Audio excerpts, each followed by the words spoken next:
Hello students, आइए जो है 2014 का सेट नंबर 3 का ट्रांसलेशन देखते हैं आज की वीडियो में। तो देखिए ट्रांसलेशन है, एक दिन दो स्त्रियां गांव से बाजार साथ साथ जा रही थी। तो लिख लीजिए इसको ट्रांसलेशन, जो लोग करके लाए हो मिला लो। तो वन डे, एक दिन, टू वीमेन WEMEN वीमेन, ठीक है ना, WOMEN। वोमेन जैसे लिखा जाता है, इसका उच्चारण जो है वीमेन होता है। क्लियर? इसका करेक्ट प्रोनाउंसिएशन देखोगे ऑक्सफोर्ड डिक्शनरी में तो वीमेन होता है, लेकिन लिखा जाता है वोमेन। एक क्लियर, एक वचन को वोमेन, ठीक है। जैसे लोग कहते हैं वीमेन हेल्पलाइन नंबर, वोमेन नहीं कहते, लिखा जाता है वोमेन केवल। ये दूसरे लैंग्वेज से वर्ड आया, इसमें WE का सेंस आता है, लिखा जाता है WO। तो चलिए आप वोमेन पढ़ो ताकि गलत ना लिखो। वन डे टू वोमेन, एक दिन दो औरतें, वर गोइंग जा रहे थे, टुगेदर, वर गोइंग टुगेदर माने साथ साथ जा रहे थे। उसके बाद होगा गांव से बाजार, तो from village to market, from village to market. प्रत्येक के सिर पर एक फलों का एक भारी टोकरा था। तो प्रत्येक के सिर पर, तो लिख दो each of them had. Each of them माने तो प्रत्येक, उनमें से प्रत्येक के सिर पर ये ईच ऑफ देम। तो ईच ऑफ देम हैड, पहले लिखो each of them had basket, क्या था, टोकरा था ना। Each of them had basket of fruit, ठीक है। Each of them have basket of fruit on her head, on her head. अब आप बास्केट ऑफ फ्रूट में यस जोड़ देना, फ्रूट्स, फलों का टोकरा था तो भारी तो रहबे करेगा, वो ऐसी बात नहीं है, लिखने की जरूरत नहीं है, फलों का टोकरा होगा। Each of them had basket of fruits, ठीक है। हाँ है भी लगाना चाहो तो कर दो, ठीक है। देम हैड, ए है भी बास्केट कर दो, है भी लगाना चाहो लगा दो, नहीं भी लगाओगे तो फ्रूट्स है, फलों का है तो ज़्यादा ही भारी ही रहेगा, उसकी दिक्कत नहीं है, लगाना चाहो तो लगा दो। ईच ऑफ देम है भी basket of fruits on her head, on her head रहेगा क्योंकि ईज के नाते हर ही लगेगा, वो ईज के साथ एक वचन का प्रोनाउन और वर्ब लगता है। क्लियर? ऑन हर हेड, ठीक। अब फुल स्टॉप कर दो, ऑन हर हेड, ठीक है। मतलब जो उनमें से प्रत्येक की थी, प्रत्येक के जो है अपने सिर पर जो है फलों का एक भारी टोकरा था। सेंस इसको ऐसे भी कह सकते हो, ठीक ना, उस हिसाब से ट्रांसलेशन किया जाएगा। एक शोकातुर थी, वन वाज सैड, शोकातुर मतलब सैड होना, उदास होना, परेशान होना। क्लियर? वन वाज सैड, ठीक है। शोकातुर मतलब सैड, उदास थी, शोकातुर, SAD सैड। और दूसरी हंसती और ठट्टा मारती थी। एंड द अदर वाज, पहले लिखो, हम अंग्रेजी बता रहे हैं ठट्टा मारना की, पहले जितना बोले। एंड द अदर वाज, ठीक है, full of fun and laughter. तो फन एंड लाफ्टर माने होता है हंसना और ठट्टा मारना, FUN फन एंड लाफ्टर, ठीक है। ठट्टा मारना बहुत ज़्यादा हंसी में होना, फन एंड लाफ्टर मनोरंजन और हंसी में थी, मतलब हंस रही थी और ठट्टा मार रही थी। And the other was full of fun and laughter, full of fun and laughter मतलब भाई फन माने मनोरंजन भी होता, मनोरंजन और हंसी से भरपूर होना, यानी हंसना और ठट्टा मारना। क्लियर? फुल स्टॉप कर दो। पहली ने दूसरी से कहा, the first said to the second, क्योंकि दूसरे के लिए 10 सेकंड लिख दो, क्योंकि बार बार आधा लिखना अच्छा नहीं लगेगा।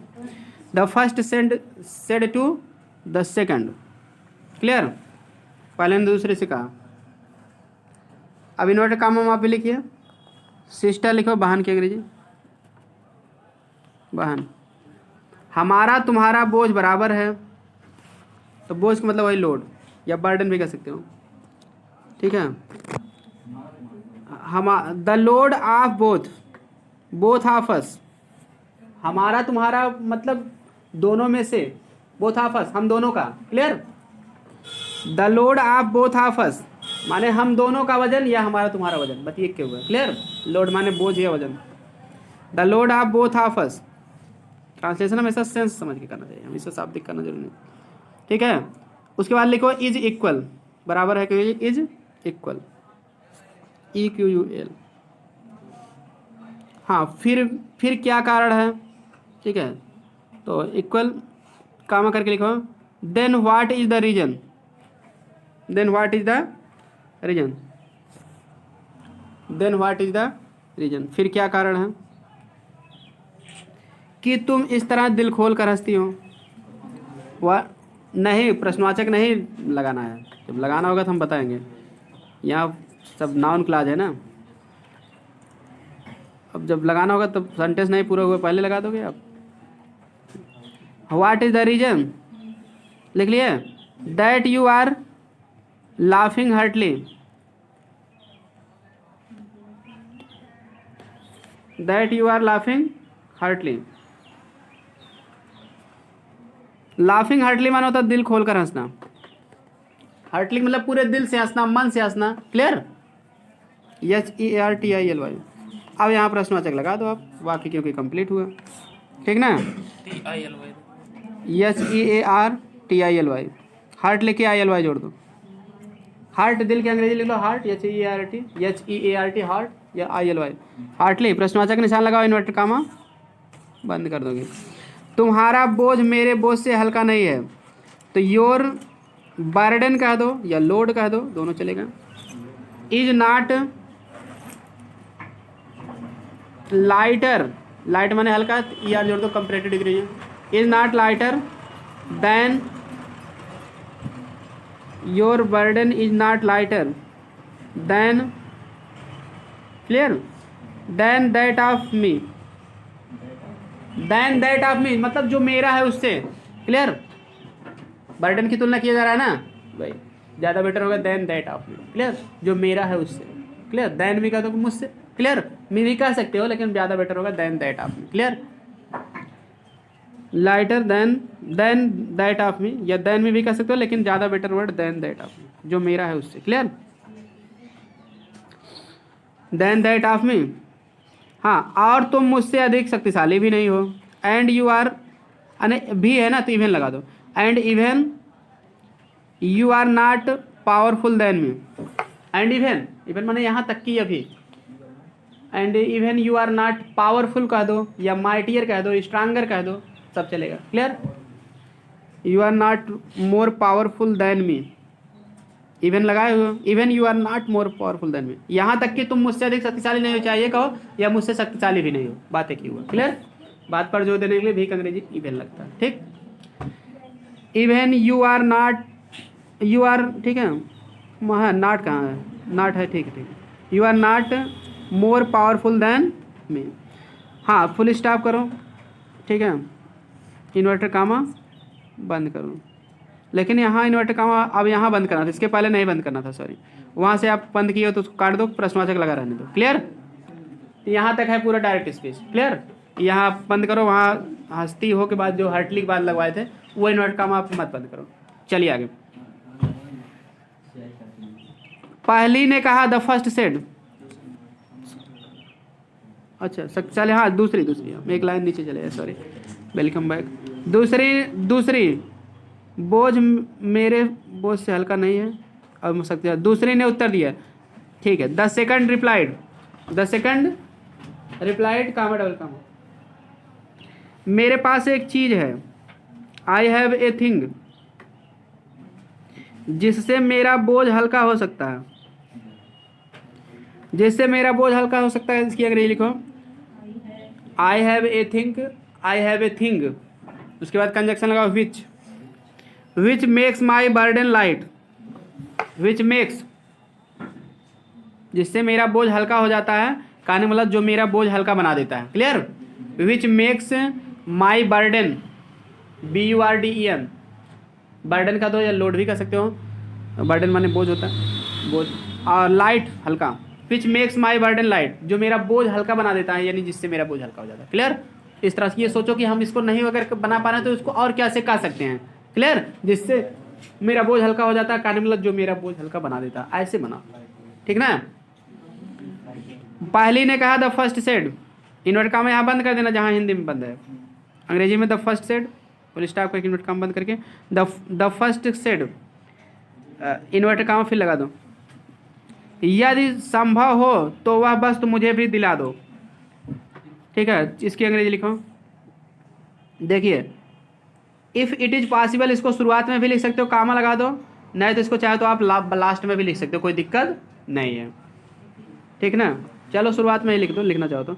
If it is possible comma, if it is possible comma, हाँ तो वह बस मुझे भी दिला दो।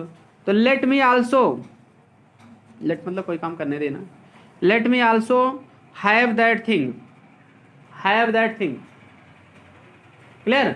मतलब हैव दैट थिंग मतलब मुझे वह, लेट मी आल्सो हैव मतलब मेरे पास भी हो तो वो हो जाने दो, वह चीज़ करने मतलब मुझे भी दिला दो। या इसको आप ऐसे कर सकते हैं, let me also make available that thing, ऐसे भी कर सकते हो, क्लियर, उपलब्ध करा दो, ठीक। हैव भी कर सकते हो, मेक अवेलेबल भी कर सकते हो, ठीक ना, दोनों सही है। अगला इन्वर्ट काम बंद कर दो, फुल स्टॉप करके। दूसरे ने उत्तर दिया 10 सेकंड रिप्लाइड, रिप्लाइड या आंसर्ड, ठीक है। तो 10 सेकंड रिप्लाइड, यह वस्तु स्वयं तुम्हारे पास है, ठीक है। तो इसकी अंग्रेजी लिखो, you have already this thing, यह वस्तु स्वयं तुम्हारे पास है मतलब you have already this thing, मतलब तुम्हारे पास ये चीज़ पहले से ही है, क्लियर, मेन सेंस इसका ये है, you have already this thing, clear. अपने आप तो वस्तु जाएगी नहीं, तो उसके पास मतलब पहले से रहेगी, सेंस ये है, ठीक ना। You have already this thing, पहले ने कहा, फुल स्टॉप करके इन्वर्टर काम बंद कर दो। The first said, the first said, वह क्या है, ये काम इन्वर्टर कामा, इन्वर्टर काम लिखो डस करके। व्हाट इज दैट, वह क्या है करके लिखो, what is that, what is that, हाँ। और तुम उसे क्या कहते, and what do you call it, and what do you call it, उसे का अंग्रेजी इट ही लगेगा वस्तु के लिए। And what is that, and sorry what is it, what is it, and what do you call it, and what do you call it, call मैंने कहना या कह के पुकारना। अब प्रश्नवाचक का निशान लगा कि नोट काम बंद करो। दूसरे ने उत्तर दिया तो 10 सेकंड रिप्लाइड, अब फिर डैश करके नोट काम लिखो। उसको संतोष कहते हैं, उसको संतोष कहते हैं मतलब इट इज कॉल्ड सेटिस्फैक्शन, उसको संतोष कहते हैं अंग्रेजी लिखो, इट इज कॉल्ड सेटिस्फैक्शन, इसे संतोष कहा जाता है या उसको संतोष कहते हैं, एक ही चीज़ है। इट इज कॉल्ड सेटिस्फैक्शन माने संतोष होता है, SATISFACTION, ठीक है, SATIS सैटिस FACTION, it is called satisfaction, full stop note काम बंद। सच है लिखो, इट इज ट्रू, सच है क्या लिखो, इट इज ट्रू, दैट करके दो, इट इज ट्रू दैट संतोष। अब यहाँ कामा लगा दो या दैट लगा के जोड़ दो, कोई समस्या नहीं है, ठीक है। कामा नहीं भी लगाओ चलेगा, दैट लगाओ तो कामा की जरूरत नहीं होगी। संतोष बोझ को हल्का कर देता है, क्योंकि नाउन क्लास बना रहे हो इसलिए कंजक्शन लगा देना बेटर माना जाएगा, clear. It is to that satisfaction, satisfaction, हाँ बोझ को हल्का कर देता है। लाइटेंस लिखो, लाइटन माने हल्का करना, लाइट लिख के EN यस जोड़ दो, लाइट माने हल्का होता है, लाइटन माने हल्का करना, बर्फ हो जाएगा, यस जोड़ दो, क्लियर। लाइटेंस माने हल्का कर देता है, द बर्डन, ठीक है। It is to that satisfaction lightens the burden. तो आई होप आपको समझ में ट्रांसलेशन आ गया, इसी तरह से आप करोगे। अब बिना देखे तो आप अंसाल से नहीं समझ पाओगे, वीडियो देखो, समझो, मिलाओ, कोई भी ट्रांसलेशन आपको कहीं भी ना आए तो हमसे पूछो, तो आपको पूरा समझ में आ जाएगा। ऐसे ही और अच्छे से अच्छे ट्रांसलेशन की प्रैक्टिस करने के लिए इम्पोर्टेंट से इम्पोर्टेंट वीडियो को, ठीक है, पसंद आया तो लाइक सब्सक्राइब और शेयर करो। मिलते हैं नेक्स्ट वीडियो।